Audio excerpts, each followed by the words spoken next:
What is going on, guys? MG2005 Gundam here, and today I'm going to be doing a quick look on the P-Bandai high-grade Extreme Gundam type Leo's Eclipse phase from Gundam EXA.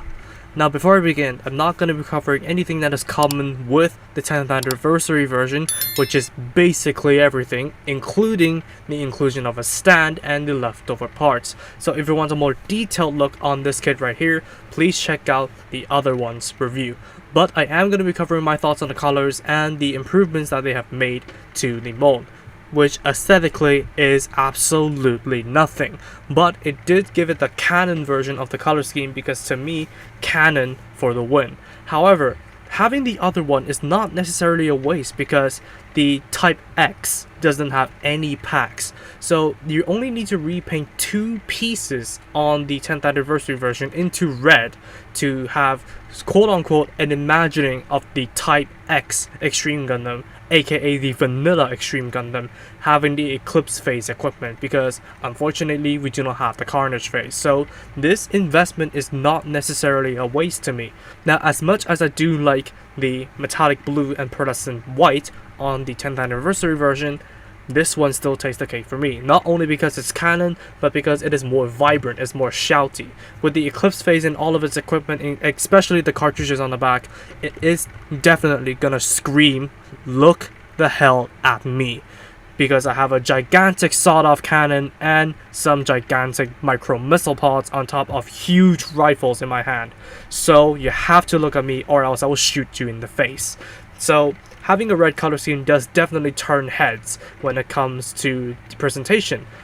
Now, improvements include the stiffness of the polycaps, just because it doesn't feel as bad to angle the variable cycle rifles in the hand over here. Although, yeah, they do kind of go out of position in the hands themselves do not give way, so it is way easier to get a grip and get the Extreme Gundam to pose with the variable cycle rifles. However, the arms over here can still sag because of the Carnage Striker and the Eclipse cluster, so you need to maybe stiffen up the ball joints in the shoulders in order to create the box art pose.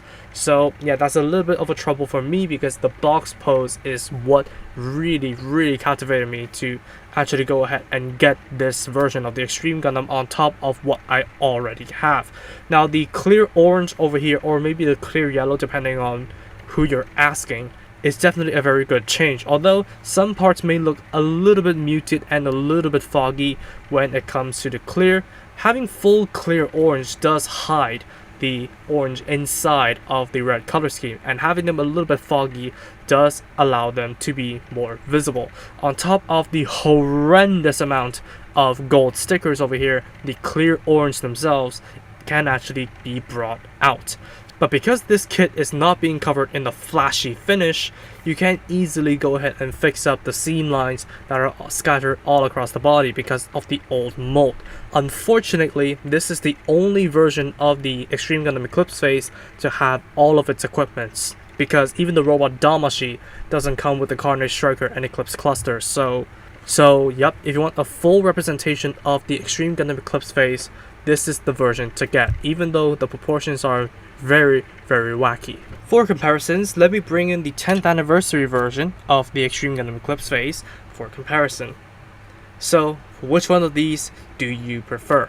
And of course, I will have to bring in the robot Damashi, because this is what the Extreme Gundam could have been if they were made by more competent people back in the day. Of course, this is the Xenon phase over here, so it's not necessarily a fair comparison, but like I said, this is the only full representation of the Eclipse phase in merchandise form. So that's gonna wrap it up for my quick look on the Extreme Gundam Type Leo's Eclipse phase. Now, whatever I've said about the previous version do all apply here, apart from the colors, because it's red and shouty, so heads are gonna be turned, and no special finish, so you can clean up the various visual imperfections around the body.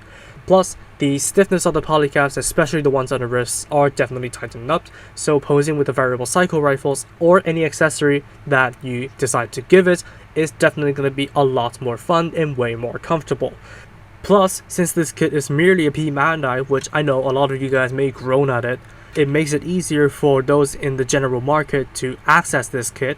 And if you're like me, when canon is for the win in your hearts, this kit would satisfy your needs. But since this kit does have its own flaws carried over from the 2011 version of the Extreme Gundam, I'm only going to give this kit a 6.5 out of 10. But that doesn't mean this kit is not awesome in its own way, apart from the rather questionable proportions and the lack of articulation. But when you are a bombard yourself, why would you need articulation? Just point all your guns forward and watch the enemy disintegrate. So that's gonna wrap it up for me. Thank you all so much for watching this video. If you did like it, please be sure to drop a like, comment, and also subscribe for more gunplay reviews, gunplay news, and all that kind of stuff.